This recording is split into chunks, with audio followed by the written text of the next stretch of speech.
Qu'est-ce qu'on doit connaître, docteur Garofalo, sur le syndrome des ovaires polykystiques?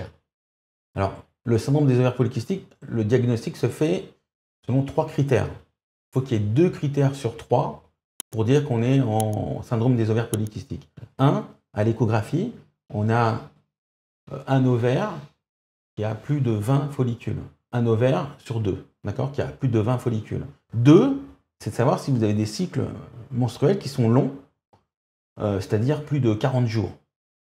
Voire même parfois de l'aménorrhée, c'est-à-dire absence de règles. 3, savoir s'il y a des signes d'hyperandrogénie, c'est-à-dire peau grasse, poils inhabituels, à des endroits qui ne sont pas habituels, comme le visage, pour une femme, alopécie, perte de cheveux.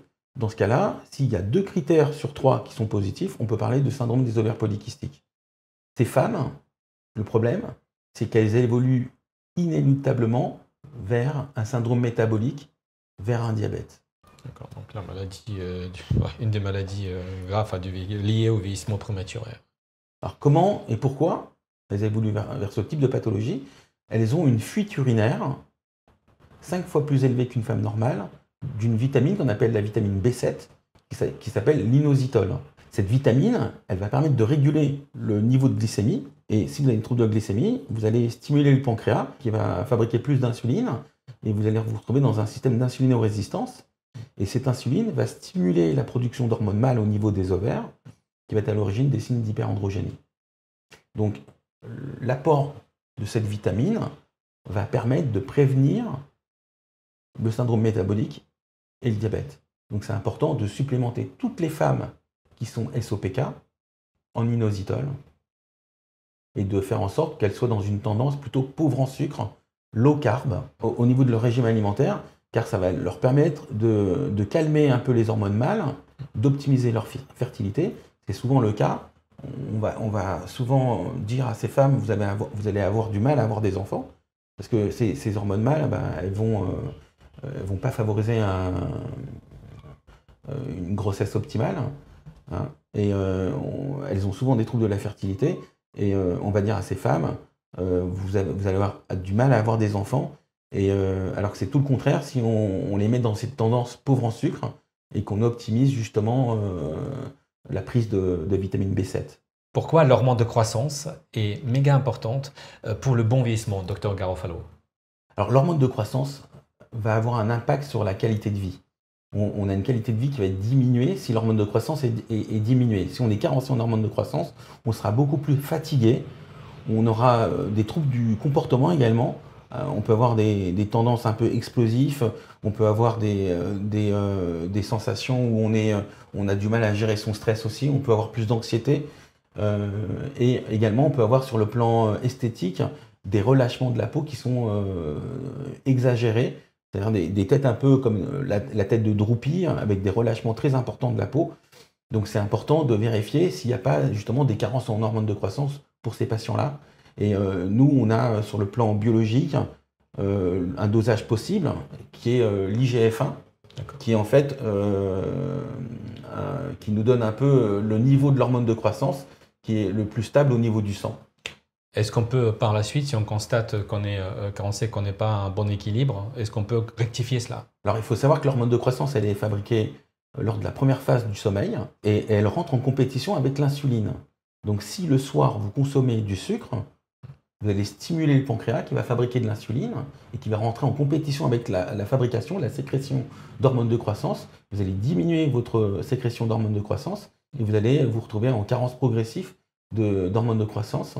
Donc dans ce cas-là, il faut absolument dire à ces patients qui ont une hormone de croissance qui est basse, leur dire de limiter la prise de sucre le soir et même de l'éviter complètement, hein, afin d'empêcher l'activation du pancréas et la fabrication d'insuline qui justement rentre en compétition avec la sécrétion d'hormones de croissance. Est-ce qu'il y a la supplémentation aussi à faire dans ce cas-là, si on constate un dysfonctionnement d'hormones de croissance? Alors généralement, il y a certaines hormones qui vont stimuler la fabrication d'hormones de croissance. On peut jouer de façon indirecte via d'autres hormones sur la fabrication d'hormones de croissance. Par exemple, la testostérone. Si on optimise la testostérone, on va optimiser la production d'hormones de croissance. La testostérone, pour l'aider à la fabriquer, il y a des moyens simples. Moi, je dis souvent qu'une activité physique régulière optimise la production de testostérone. 2, Le fait d'être pas trop stressé, une activité de gestion du stress, va permettre d'augmenter aussi le niveau de testostérone. 3, le fait d'avoir un bon sommeil va favoriser la production d'hormones de testostérone. Donc il faut une bonne qualité de sommeil, une bonne gestion du stress, une activité physique régulière afin d'optimiser sa production de testostérone et d'hormones de croissance. Pourquoi vous insistez sur la DHEA, l'importance de la DHEA pour notre longévité, Dr Garofalo? Alors la DHEA, c'est une hormone qui est fabriquée par les surrénales. C'est des glandes qui sont au-dessus des reins. Et cette hormone va avoir une importance sur le côté du bien-être. Souvent, je l'appelle l'hormone du bien-être, car les patients qui manquent de DHEA ont souvent un état d'anxiété généralisée, sans savoir pourquoi, sans aucune cause favorisante. Et on sait qu'à partir de l'âge de 30 ans, 35 ans à peu près, il y a une diminution d'à peu près 0,5% tous les ans. Alors si on part avec un bagage qui est haut à cet âge-là, il n'y a aucun problème à l'âge de 50 ans, mais si le bagage est bas à partir de l'âge de 35 ans, on aura à l'âge de 50 ans une DHEA qui est beaucoup plus basse, et on aura beaucoup plus de symptômes d'anxiété, beaucoup plus de mal-être.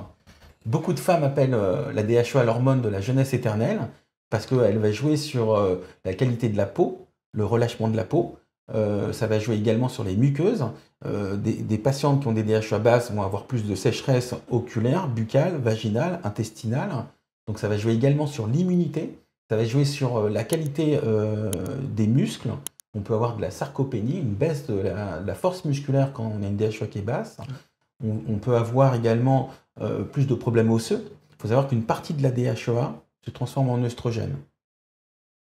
D'accord. Et une partie de la DHEA se transforme en testostérone. D'où les implications sur le plan clinique. Si on a une DHEA qui est basse, on aura moins de testostérone, donc moins de force musculaire. D'accord. Si on a une DHEA qui est basse, on aura moins d'œstrogène. Et là, ça peut jouer aussi sur la qualité des muqueuses, sur la qualité de la mémoire, sur la qualité de l'immunité, sur beaucoup de choses.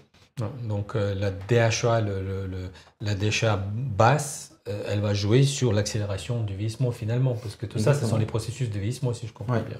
La DHEA est vraiment l'hormone du bien-être et une hormone qui est associée à un bon vieillissement également quand elle est présente. Donc il faut pouvoir la doser et vérifier qu'on ne soit pas à des niveaux trop bas. Si c'est le cas, autant se supplémenter.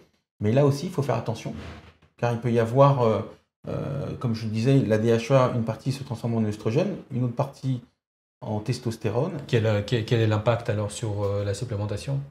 Il y a des personnes qui peuvent avoir des polymorphismes génétiques particuliers sur une enzyme qu'on appelle la 5-alpha-réductase, qui est une enzyme qui transforme la testostérone en dihydrotestostérone.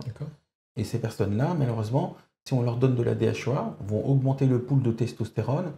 Et s'il y a un polymorphisme sur la 5-alpha-réductase, ils vont augmenter beaucoup plus le niveau de dihydrotestostérone qui va être à l'origine de quelle pathologie? D'acné, de peau grasse, de poils au visage, dans des endroits où on n'en a pas habituellement, et d'alopécie, de perte de cheveux.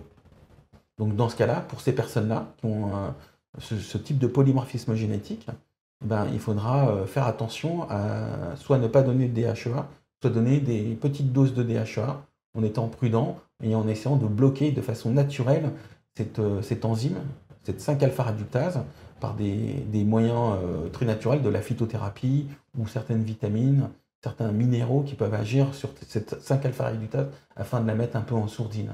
Docteur Garofalo, quel est l'impact de la testostérone sur la longévité? Qu'est-ce qu'on doit savoir? Alors la testostérone est une hormone très importante, fabriquée par les testicules pour les hommes. Ouais.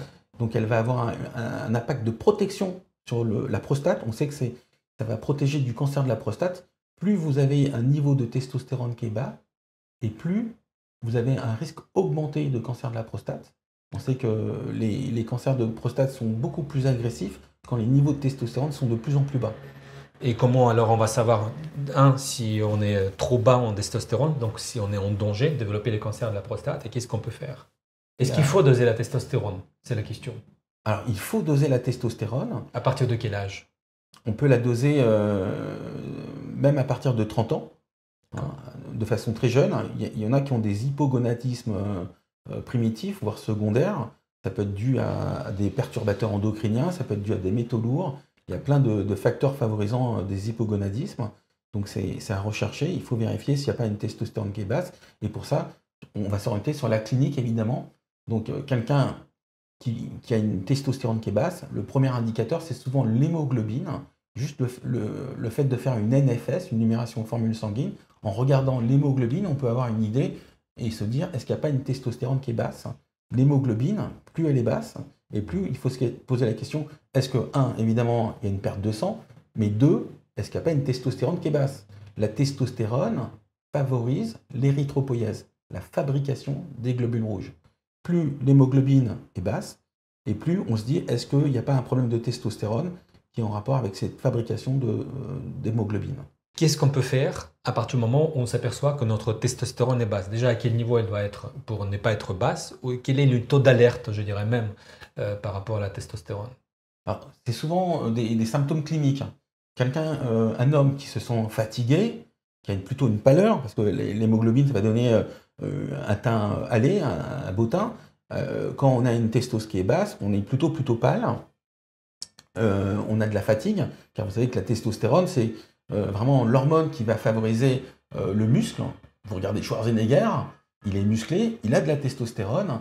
Quelqu'un qui est plutôt un gringalet, qui n'a pas beaucoup de muscles, on peut se poser des questions. Est-ce qu'il n'y a pas un manque en testostérone, plutôt pâle? Est-ce qu'il y a un manque de testostérone? Ça va gérer l'humeur. Quelqu'un qui a des troubles de l'humeur, là aussi, ça peut être en rapport avec une testostérone qui est basse. Ça va gérer également la mémoire, la concentration, des troubles de la mémoire, de la concentration. Ça doit faire penser à une carence en testostérone. Ça va également gérer l'immunité, des troubles immunitaires type des virus, des syndromes grippaux à répétition. Il faut se poser aussi la question, est-ce qu'il n'y a pas un problème de testostérone? Ça va gérer également le côté un peu social. Les patients qui ont une testo qui est basse, ils sont un peu asociaux, ils sortent plus, ils sont casaniers. Par exemple, ça va également avoir un impact aussi sur la décision. Les personnes qui ont une testostérone qui est basse, ils ont un manque de décision. Par exemple, si vous êtes à table avec votre femme et que votre femme vous dit alors qu'est-ce que tu prends à manger, souvent l'homme va dire choisis pour moi. Hein.